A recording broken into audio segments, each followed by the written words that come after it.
muchos excesos, ¿sí? Y también un momento de mucho estímulo externo, Totalmente. ¿no?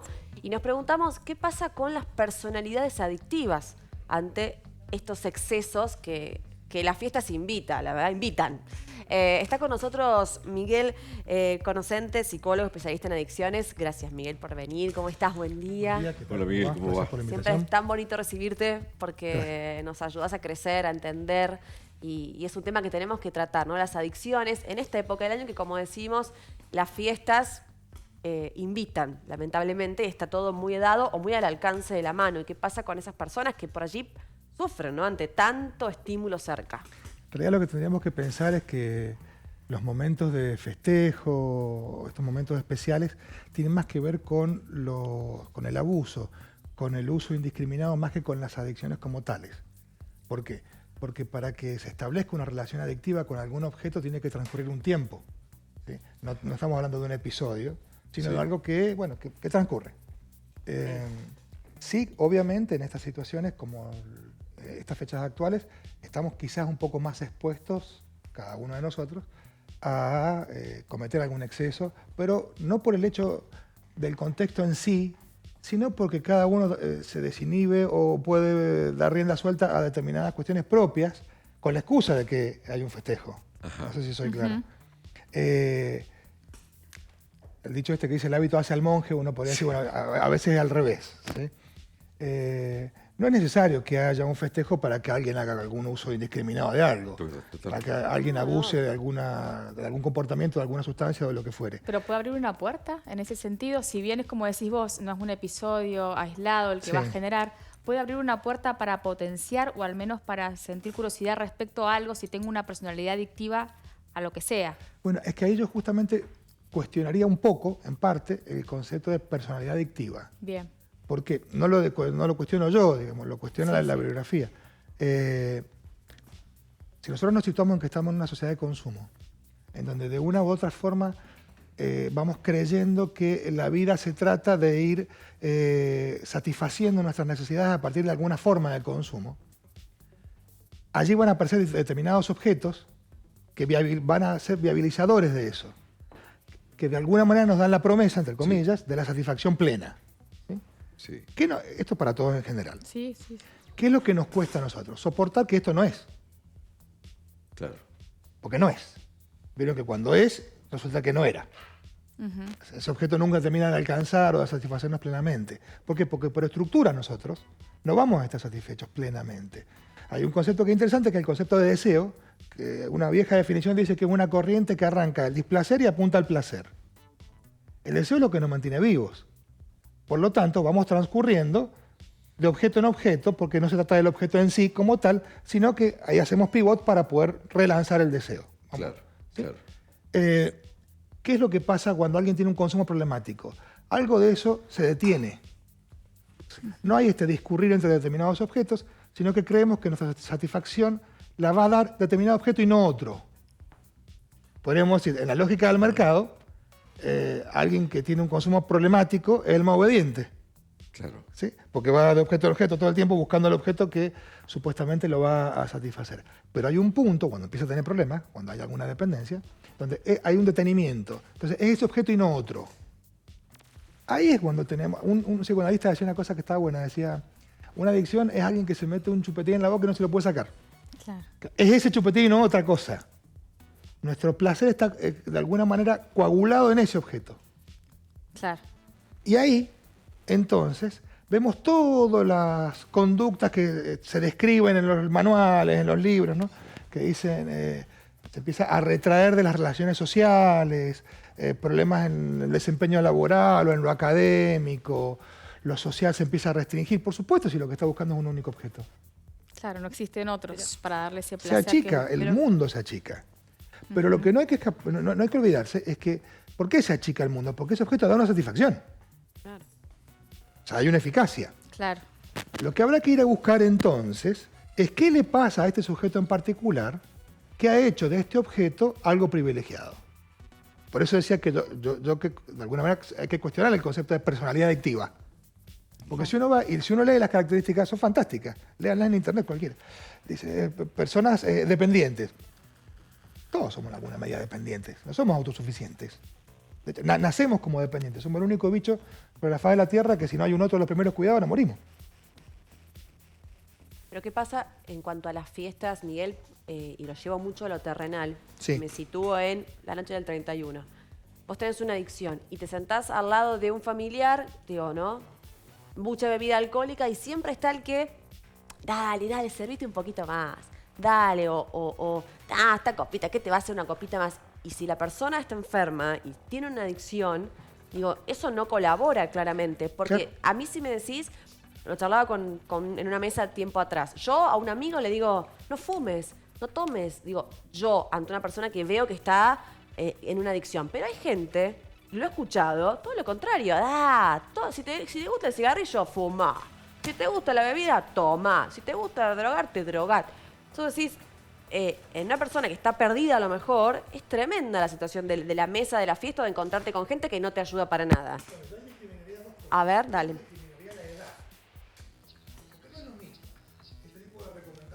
Espérate, Miguel, que vamos a corregir tu Sí, micrófono, corregimos que tu tenemos mic. un problemita ahí para que se escuche lo que estás diciendo. Es muy Sí, interesante sí, sí. por qué camino tomamos, ¿no? Claro, uno lo ve porque- generalmente mucho más sencillo el tema y estamos descubriendo que es un tema realmente complejo. Es Sí. muy complejo y tiene muchas puntas, porque como decía Majo, también hay contextos y situaciones que no ayudan en nada, que más allá de lo que vaya obviamente a contar ahora, obviamente, Miguel, Miguel. pero realmente no ayudan y potencian o te ponen en un lugar, supongo, para el adicto muy complicado, muy complejo. ¿No? De acuerdo. Ahora sí te escuchamos. Decía que yo discriminaría la edad, porque no es lo mismo este tipo de mensajes a un pibe que a un adulto. Porque un pibe va a tener menos recursos psíquicos, ¿no? Para enfrentarse con aquellas cosas que le hacen daño, aquellas cosas que le cuesta controlar. Y digamos, por caso, alguien que tiene algún consumo problemático, que tiene, digamos, alguna forma de acercamiento con algún objeto, con alguna sustancia que ya le ha traído problemas.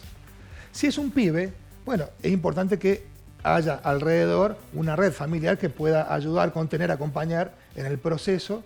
¿Para qué? Y para que se recupere, para que esté mejor, para que no derive en un problema mayor. Claro. Ahora, si es un adulto, es distinto. ¿Por qué? Porque tengamos en cuenta que los adultos siempre tomamos decisiones. Pasa que nosotros tenemos una visión a veces un poco ingenua. Nosotros creemos que los adultos tomamos decisiones en función del contexto todo el tiempo. Y ahí quizás no es una verdad absoluta esa. Creo que acá dimos un ejemplo alguna vez. Cuando uno va al médico, Sí. ¿no? Que el médico está parado en el lugar del que sabe, en el lugar del ideal, y nos dice lo que tenemos que hacer. Nosotros, ¿qué hacemos? Lo que se nos da la gana. Lo adaptamos a lo que queremos. Claro. Nos dicen, bueno, fuimos por la acidez, nos dieron la ranitidina, nos dieron el inhibidor sistémico, no tome café picante, alcohol, qué sé yo, durante 8 días o 10 días, qué sé yo, no sé cuánto. Y salimos y bueno, y a veces damos un poco... Ya después está en uno lo que vayas a hacer. Exactamente.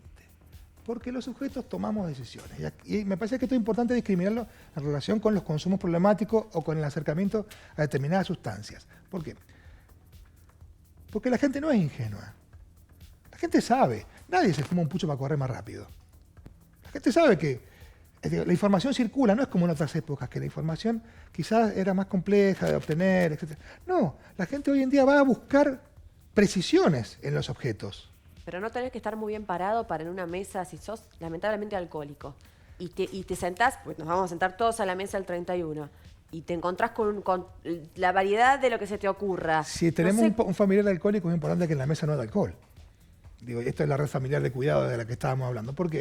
Es porque lo estamos confrontando con algo que le va a costar, va a estar incómodo y pasándola mal todo el tiempo, y el resto también. Si toma, si no toma, a ver, podés no saberlo, podés no saberlo, bueno, ahí ya sería distinto. pienso. Digo, pero esto, cuando tenemos un familiar, un conocido, un amigo, que está con algún problema, el que sea, algún problema de salud, el que sea, ¿sí? ¿Qué hacemos el resto? Intentamos contener, cuidar, acompañar. Claro. Sí. Tenemos un familiar, no sé, celíaco, y no le ponemos el pedazo de pan arriba del plato, porque justamente es lo que no puede consumir, lo que no puede tocar. No es que el resto no lo van a hacer, sí, pero en la otra punta de la mesa, ¿qué se busca? Se busca que en la cocina las cuestiones con las que se van a elaborar la comida no toquen las harinas. Hay un cuidado. ¿Por qué sería diferente con alguien que toma alcohol, por ejemplo? Y tiene problemas con el consumo del alcohol. No, tal cual, ¿Sí? tal cual. Porque el paso a la tentación, ¿cuál es? No te entendí, perdón. El paso a la tentación, o sea, desde La una tentación persona es permanente. En alguien que tiene problemas es permanente. Sigue un objeto que le da placer. Por eso, mentalmente, es muy, vos que trabajás con personas Sí. que padecen enfermedades y adicciones, ¿es muy fácil? ¿Es un paso? ¿A vos estás haciendo un proceso, estás trabajando para poder superarlo? ¿Cuál es el paso? Depende del momento del proceso en el que esté. A ver. No es lo mismo en un momento inicial, por ejemplo, un paciente en un tratamiento. ¿Sí? Sí. No es lo mismo en un principio del tratamiento, cuando están mucho más susceptibles, donde está todo este concepto de recaída, que a mí no me gusta, pero se usa mucho, que es bastante habitual, digamos. ¿No? Explicarlo si querés enseguida, ¿por qué no te gusta el concepto de recaída? Porque esto de caer en no es tan así. ¿Y cómo es? Ha habido, digamos, una relación importante con un objeto. No es una caída. Es un objeto del que cuesta desprenderse. Uno podría decir inclusive que es un objeto con el que va a seguir manteniendo una relación, muchas veces. A veces ese objeto pierde valor y ahí hay cura. ¿Sí? Claro. Se cayó de ese lugar de importancia, de ese lugar de organizador del tiempo de la vida cotidiana un sujeto. Sí. Pensemos, una persona que tiene seriamente un problema de consumos, ¿sí? Seriamente. Sí. Se levanta en la mañana pensando en lo que va a consumir. Buena parte de ese mediodía está viendo de conseguir los recursos para consumirlo. Otra parte del día está consumiendo. El resto del día está recuperándose de los efectos, se acabó el día. El día siguiente es igual. O sea, su centro, su foco de Está atención. toda la vida organizada alrededor del consumo. Alrededor de eso. O sea que la palabra recaída tendría una connotación como de fracaso, Sí. cuando en realidad, como decís vos, el vínculo con ese objeto preciado son etapas, y más que recaída es, como decís vos, una relación que se sigue sosteniendo hasta la cura. Hasta ¿no? que en un momento mejor de esa los relación casos. puede caer, Claro, pierde valor. claro. ¿Sí? Sí, sí, sí. ¿Qué pasa con el que no se deja ayudar, Miguel? Que eso nos lleva mucho, muchos familiares desesperados Sí. y esto, de nuevo, es época por ahí de fin de año, de balances, de decir, uy, no concreté lo que quería, mezcla de sensaciones, ¿no? Porque la fiesta también provoca eso. Más las adicciones. Y hay muchos familiares esperados de que yo ya no sé más qué hacer y genera en la familia todo un malestar y situaciones muy desagradables que por ahí se dan por esta falta del objeto deseado, ¿no? O por al contrario, ¿no? Una sobredosis del objeto deseado, en fin. Mira, en Mendoza tenemos suerte porque hay buenas instituciones con buenos profesionales trabajando. Yo siempre digo lo mismo, hay que acercarse a las instituciones, hay que acercarse a los profesionales. Hay instituciones estatales que responden, funcionan bien. Y hay gente súper especializada también que hace 20 años no había. También hay que decirlo. Hace 20 años atrás, en Mendoza no habían especialistas en esto. En estos 20 años se ha formado muchísima gente. Y esto es importante. Entonces hay que consultar. ¿Por qué? Porque ¿qué es lo que uno normalmente escucha? No, tal familiar está con un problema de consumo, hay que internarlo. No. O sea, sin un diagnóstico, sin que un profesional haya podido evaluar la situación de esta persona en este momento. La internación es un recurso, pero hay muchísimos más recursos. Qué bueno que lo digas, porque también se escucha mucho, Miguel, esto de se fue a otra provincia. ¿Viste esas personas que desaparecen por larga temporada? Vos decís, estuvo en un campo de rehabilitación, estuvo en una finca, estuvo metido y volvió, pero un poco para que no se entere la gente. Mucho se tapa también esa ahí situación. también hay un mito. Mira, está buena esta pregunta tuya está buena. Rousseau, ¿sí? Rousseau. El mito del hombre natural. La naturaleza cura. Es un mito. La naturaleza no cura. No. En la Argentina, el tratamiento de las adicciones durante muchísimos años los profesionales de la salud se corrieron. Y ese lugar lo ocuparon instituciones no gubernamentales, básicamente, generalmente, integradas por exadictos. Sí. ¿Sí? Es una lógica de tratamiento, una lógica de trabajo, no la estoy criticando, digo, este es el contexto. Sí. Cuando en el año 89 en la Argentina se sanciona la ley de estupefacientes, la que tenemos actualmente, que yo sí critico, ¿sí? Entre otras cosas, esa ley da el pie para la creación de ONGs. ¿Por qué? Porque habla de un financiamiento de tratamientos. Y entonces la mayoría de estas ONGs toman, entre otros modelos, el modelo de, por ejemplo, Alcohólicos Anónimos, o modelo de algunas clínicas inglesas que tienen que ver con esto, con la internación prolongada, esta ligadura a la naturaleza, etc. ¿Sí? Y ese es un modelo que en la Argentina aprendió mucho tiempo. Cuando los profesionales de la salud empiezan a preocuparse por estos temas y a trabajar en estos temas, estas instituciones empiezan algunas a incorporarlos. Entonces cambia la lógica de trabajo. Y de hecho, si nos vamos al día de la fecha, las internaciones ahora son cortas. ¿Por qué? Porque ya se entiende que en general a los pacientes no les hace bien erradicarlos de su sistema de vida 3 años, no estoy diciendo un número cualquiera, 3 años, es muchísimo tiempo, para que entonces se rehabilite y después lo reinserte. Como concepto, digamos, es complejo y en la práctica es mucho más complejo. Porque si alguien había dejado su medio de vida a partir de un consumo, yo para trabajar con ese paciente y hacerlo recuperar, lo volví a hacer dejar todos sus medios de vida. Lo familiar, lo social, lo laboral, lo académico, lo volví a sacar. No estoy diciendo que haya pacientes que no quieran otro recurso que este y ese es el adecuado. Pero digo que es en la menor cantidad de casos. En la gran mayoría de los casos, esto se puede abordar de otras maneras. La mayoría de esas maneras son ambulatorias, si no requieren de internación. O si requieren de internación, es muy breve y en episodios de crisis. Miguel, corregime, lo que se le pide a una persona ya entregada a la adicción, que no la puede manejar, que necesita asistencia y encara un tratamiento, lo que se le pide es que tenga autocontrol. ¿Existe esa palabra? Existe la palabra, se le pide lo que no puede. Justamente, una vieja definición de adicción decía la incapacidad para abstenerse. Sí. Y antes, paradójicamente, en Argentina le pedíamos a alguien que estuviera en abstinencia para hacer tratamiento. Claro, Una y entonces... Una puerta giratoria. Claro, ¿y entonces? A ver. Digo, porque me pregunto, colgándome un poco de lo que preguntaba Majo recién, la tentación está, quizá no sabemos que la persona que está al lado no tendría que tener una botella o varias de diferentes bebidas, alcohólicas, y la tentación está ahí, al alcance de la mano, ¿no? Va a estar siempre. Esto por eso digo que ahí es interesante poner en cuestión, en tensión, el concepto de cura. La relación es la que cambia. Claro, exactamente. El objeto está siempre por la relación en la que la se relación modifica. cambia. Cura hay entonces, y aquí ya me pongo más de un punto de vista un poquito más psicoanalítico. Sí, sí. Hay cura cuando esa relación cambió. Distinto es en otros modelos teóricos que se entiende que hay cura cuando hay abstinencia.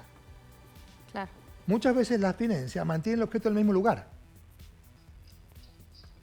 Claro. Sigue siendo tan importante como lo era antes, con la única diferencia que no hay consumo. Claro. Pero la relación existe, sigue existiendo. Ahora, Miguel, cuando resolvés también el punto de conflicto que es interno, que te hace de alguna forma que ese objeto sea el más preciado, lo que vos querés, cuando resolvés también ese nudo que te llevó a eso, lo que sea, viste que hay factores tanto externos como internos de la personalidad, de la historia de vida, se desanuda eso y te ayuda a que esa relación, eso es lo que ayuda a que la relación cambie con ese objeto de placer. Es algo lograble desde claramente un trabajo interior. Sí. Es ahí donde se desanuda. Sí, si yo no creyera en esto, trabajaría otra cosa. Sí, y te puedo decir, más de 25 años de experiencia en esto, sí. Porque claramente está, la ayuda química con algunas, qué sé yo, me imagino, no sé, pastillas que pueden colaborar en la adicción, bueno, pero el nudo está en otro lado. Seguro. A ver, si nosotros nos ponemos más finitos en lo conceptual, podríamos decir, esto es televisión y en la mañana, no tan finito. Pero digamos esto, una adicción va a ser un problema distinto en vos y en mí. Porque aunque somos los distintas 4 personas. tomemos alcohol y tengamos problemas con el alcohol. Pero tu problema no tiene nada que ver con el de él. Claro. Nada que ver. Porque hay una singularidad ahí. ¿Qué se jugó en vos para que en algún momento de tu vida hayas puesto este objeto en un lugar de tanto valor que te lleve a la renuncia de todo lo demás de la vida para que sea ese objeto y vos y nadie más? La pareja perfecta, decía Freud. Bueno, eso es tuyo. Claro. Y no es una causa única. Esta es otra cosa importante para pensar. Estamos tan acostumbrados a pensar con el modelo lineal, ¿no? Sí. Por favor, erradiquémoslo. No, ojalá funcionara así la cabeza. Ojalá funcionara como con la vacuna y los virus. Sí. Virus, enfermedad, interrumpo el nexo, pongo una vacuna, listo. Ojalá funcione. No funciona así. Lamentablemente, esta visión simplista es la que escuchamos todo el tiempo. Entonces cuesta mucho más encarar un tratamiento. ¿Y cómo funciona? Hay una multicausalidad. Y esa multicausalidad no tiene que ver únicamente con el pasado, sino también con el presente. Y hay una temporalidad lógica ahí que se va jugando. Como nos pasa en cualquier problema de salud mental. Sí. Claro. ¿Sí? Ya sé que hay un montón de causas, lo acabas de decir, pero si tuvieses que decir las más frecuentes, no sé, por decirte, si es que lo podés decir, pero no, angustia, dolor, fracaso, ¿es lo que primero lleva o no? No. No, el éxito también. El éxito también. Sí, Claro. el éxito también. Digo, estamos en época mundialista todavía. Caso Maradona. Sí. Claro. Le fue muy bien y tuvo Es problemas tan muy graves. multicausal, claro. Sí. Pero y vuelvo al punto, no lo pensemos porque tuvo éxito entonces tal cosa. No. No, tal cual, que nada funciona sea así. lineal. Miguel, si alguien lo tiene como propósito 2023, decir, realmente sé que me hace mal, sé que quiero dejar, sé que quiero cortar esto, ¿por dónde arranco? Alguien que nos está viendo que necesita pedir ayuda y le da vergüenza a sus familiares, no tiene a quién, en fin, y necesita arrancar por algún lado, quiero cortar con mi adicción. ¿Por dónde arranco? Mira, a ver, yo no tengo los números en la cabeza, pero digo, buscar plan provincial de adicciones, la provincia lo tiene desde hace un montón de años, ahí lo van a asesorar. Le van a decir qué centro le corresponde por el domicilio, en la guardia, un hospital también. Pidiendo ayuda. Sí. Y cortito te pido, también anexo de vuelta una pregunta a lo que manifiesta Majo. ¿Cómo se hace para controlar la ansiedad de ese entorno? Me he encontrado con mamás que me dice, acá en la puerta del canal, un día me acuerdo de una mamá que me dijo, por favor ayúdeme. Le digo, ¿qué le pasó? Dice, necesito que mi hijo corte con su adicción.